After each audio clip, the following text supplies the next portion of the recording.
ఇప్పుడు లైవ్ చూద్దాం. వేసినట్టుగా మాట్లాడేవాడు. వేదికపై ఆయన హాస్యం, సమయస్ఫూర్తి, అందరితో కలివిడిగా ఉండే ఆ తీరు ఆయన స్వరమాంత్రికుడిగా మాత్రమే కాక మన ఇంటి మనిషిగా కూడా చేసింది.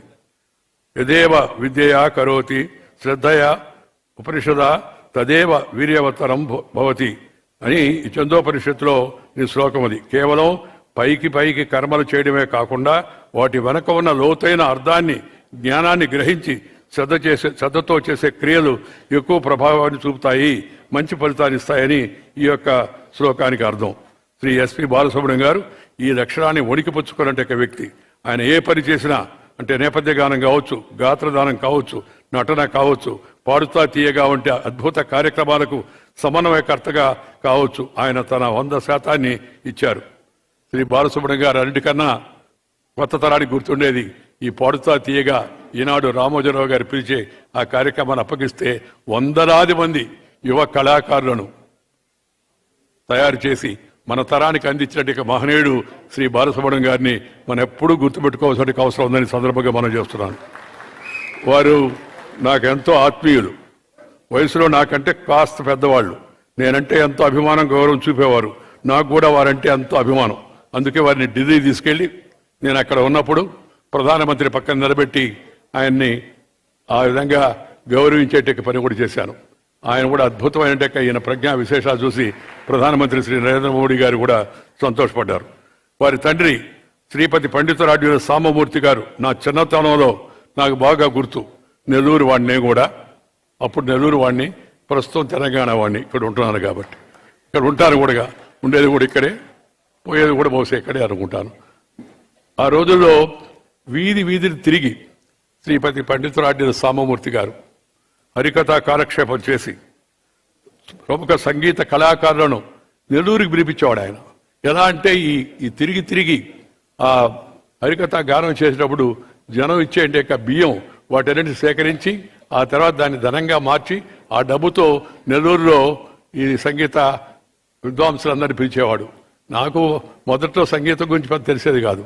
కానీ ఆ తర్వాత వారు ఆ పెట్టినప్పుడు వారం రోజుల పాటు నెల్లూరు జనమంతా ఆ రోజుల్లో వారి యొక్క ఈ సంగీత కళాకారులు అక్కడి నుంచి తీసుకొచ్చి డికే పట్టమ్మాళ్ ఒకరని కాదు, చాలా మంది ప్రముఖ సంగీత విద్వాంసులందరినీ నెల్లూరుకు తీసుకొచ్చిన ఘనత వారిదని చెప్పని సందర్భంగానే మనవి చేస్తా ఉన్నాను. శ్రీ సాంబమూర్తి గారు భిక్షాటక పూర్వక త్యాగరాజ ఆరాధన ఉత్సవాలు చేస్తే బాలుగారు నెల్లూరులోని తమ ఇంటిని వేద పాఠశాలకు సమర్పించారు, సొంత ఇంటిని. బాలుగారిలో ఉన్న ఒక గొప్ప వ్యక్తిత్వ వికాస నిపుణుడు అన్నారు. పాడుతా తీయగా వంటి కార్యక్రమాల్లో చిన్నారులను ఆయన ప్రోత్సహించే తీరు, వారికి జీవిత సత్యాలను బోధించే తీరు, సరైన పద్ధతిలో వాళ్ళు పాట పాడే విధంగా వాళ్ళకి మంచిగా ఓర్పుతో, నేర్పుతో, కావలసిన మార్పుతో, చేయాల్సిన చేర్పుతో, అవసరమైన కూర్పుతో పిల్లలను అద్భుతంగా తయారు చేసి మనకు కొత్త తరాన్ని సంగీత విద్వాంసులుగా తయారు చేసే అవకాశం మనకు కనిపించాడని చెప్పని సందర్భంగా మనం చేస్తాను. పిల్లల్లో సంస్కార బీజాలు చాటేందుకు వారు ప్రయత్నం చేశారు. ఎందుకంటే ముందు తరాల ద్వారానే మన భాషా సంస్కృత పరిరక్షణ ఈ యువతరం ద్వారా మాత్రమే సాధ్యమవుతుంది. పిల్లలకు నేర్పించాల్సిన విద్యాబుద్ధులు అనే విషయాన్ని తల్లిదండ్రులు గ్రహించాలి. సంస్కారం నేర్పని విద్య పండితులు తయారు చేయగలదేమో కానీ బాధ్యతాయుతమైన పౌరులను తయారు చేయలేదు. అందుకని విద్యతో పాటు సంస్కారం తల్లిదండ్రులు నేర్పించాలా ఇంట్లో, అలాగే అధ్యాపకులు, ఉపాధ్యాయులు కూడా నేర్పించాల్సిన అవసరం ఎంతో ఉంది. మన పురాణాలు మన పరిచయం చేయాలా. మన భారతం, మన రామాయణం, వీటికి రాజకీయంతో సంబంధం లేదు, మతంతో సంబంధం లేదు. అద్భుత గ్రంథాలు భగవద్గీత మన పిల్లలకి చిన్నప్పుడే అలవాటు చేయాల్సిన అవసరం ఎంతో ఉంది. మనం పాశ్చాత్య వ్యామోహంలో కొట్టుముట్టాడి ఆ బ్రిటిష్ వాళ్ళు పోతా మన దేశాన్ని దోచుకొని, మన మనసులో కూడా దోచుకొని, ఇంగ్లీష్లో మాడితేనే గొప్ప, తెలుగులో మాడితే చాలా తక్కువ అనే భావన కనిపించిపోయారు. ఆ మమ్మీ డాడీ కల్చర్. దయచేసి అందరూ ఈ మమ్మీ డాడీ, బీడీ, కేడీ, జాడీ ఈ జబ్బులు వదిలేసి అమ్మా అమ్మా అంటే ఆర్తనాల నుంచి వస్తుంది. నేను ప్రతి మీటింగ్లో చెప్తున్నాను, కావాలని ఇంటికి వెళ్ళి సాయంత్రం ఒకసారి చూడండి. మమ్మీ అనండి, మూతిలో నుంచి వస్తుంది. అమ్మా అనండి, అంతరాల నుంచి వస్తుంది. అద్భుతమైన ఆ భాషని, మన భాషను, మన తల్లి భాషను మనం ఇంట్లో, వీధిలో, గుడిలో, బడిలో, అమ్మ ఒడిలో, ఎక్కడైనా సరే మన భాష వచ్చిన వాళ్ళతో మనం మన భాషలోనే మాట్లాడాలి. ఇది ప్రతి ఒక్కరికి కనీసం చేయవలసిన కర్తవ్యం అని చెప్పి మేము అందరూ కూడా మనం చేస్తున్నాను. బాలు గారు ఈ యొక్క టీవీ షోల్లో అప్పగించిన పనిని పూర్తి చేసి ఇంటికి వెళ్ళిపోవచ్చు. కానీ చిన్నారులకు 4 మంచి మాటలు చెప్పడాన్ని ఆయన ఒక బాధ్యతగా చూసుకునేవాళ్ళు. చాలా నాకు బాగా నచ్చేది. ఒక సమాజానికి అటువంటి మార్గదర్శకత్వం కావాల్సిన అవసరం ఎంతో ఉంది. ఆయన ఎంతో మంది యువ కళాకారులకు మార్గదర్శనం చేశాడు. తనకు సినీ గాయకునిగా జన్మనిచ్చిన సంగీత దర్శకుడు శ్రీ ఎస్పి కోదండపాణి గారి పేర రికార్డింగ్ థియేటర్ నెలకొల్పారు గురువు గుర్తుపెట్టుకొని. ఇదే రవీంద్ర భారతి ఆవరణలో ఘంటసాల గారి విగ్రహాన్ని ప్రతిష్ఠింపజేశారు. కేజే యేసుదాస్ గారికి పాదాభిషేకం చేసి పెద్దల పట్ల గౌరవాన్ని కృతజ్ఞతను చాటిన సంస్కారం బాలయ్య గారి సొంతం. మా తాత చెప్పేవాడు, రే ఎవరికి కాళ్ళకి దండం పెట్టకూడదు, అమ్మా నాన్న పెద్దలకు పెట్టాలి, పాటలు చెప్పిన గురువు పెట్టాలా, ఇంకెవరికి దండం పెట్టకూడదని. ఇప్పుడు వాళ్ళకి తప్పితే మిగతా వాళ్ళందరికీ దండం పెడుతున్నారు చాలామంది. మనం చూస్తున్నాం రాజకీయ అవసరాలు, రాజకీయ అలవాటు కారణంగా. అది మంచిది కాదు. సంస్కారం మొదట మన తల్లిదండ్రులను గౌరవించాలి, వాళ్ళకి నమస్కారం చెప్పాలి మనం. ఎందుకంటే మనకు అద్భుతమైన ఈ జన్మనిచ్చిన వాళ్ళు గొప్పవాళ్ళు. ఆ తర్వాత జీవిత సత్యాలను మనకు చెప్పి మంచిగా మధురమైన దారి చూపించినట్టే మహనీయులు మన గురువులు. వాళ్ళను కూడా మనం గౌరవించాలి. ఈ విషయాన్ని బాలు గారు తన సొంత జీవితంలో నిరూపించారు. సినీ గాయకులకు సంగీత దర్శకులకు బాలు గారు ఇచ్చిన గౌరవం ఆయన విరంబరతకు తార్కాణం. ఈ తరం గాయకులు, సంగీత దర్శకులకు, కళాకారులకు వారి సంస్కారం ఆదర్శనీయమైంది.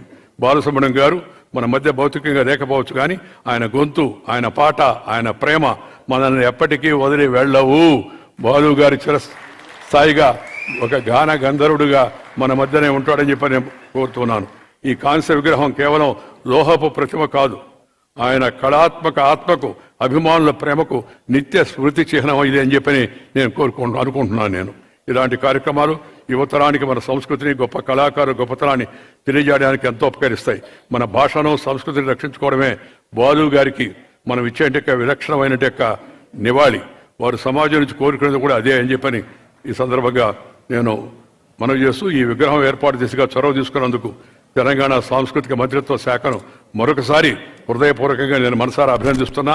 అలాగే ఆ రూపకల్పనలో తోడ్పడిన ఇతర కమిటీ సభ్యులందరికీ కూడా పేరు పేరున అభినందనలు తెలియజేస్తూ, ఇంత మంచి కార్యక్రమానికి నన్ను పిలిచినందుకు కూడా నేను నిర్వాహకులకు ధన్యవాదాలు తెలియజేస్తూ మీ దగ్గర సెలవు తీసుకుని నమస్కారం. జై Hind. Thank you sir, thank you so much. Venkaiah Naidu గారి మాటలు, బాలు గారి పాటలు ఎప్పటికీ బోరు కొట్టవు. శిశుర్వేతి పసుర్వేతి వేతి గానర సంపణి అన్నారు. ఎలాంటి వారినైనా కదిలించేటువంటి ఆ శక్తి సంగీతానికి ఉంటుంది అని నిరూపించినటువంటి వ్యక్తే శ్రీ ఎస్పి బాలసుబ్రహ్మణ్యం గారు.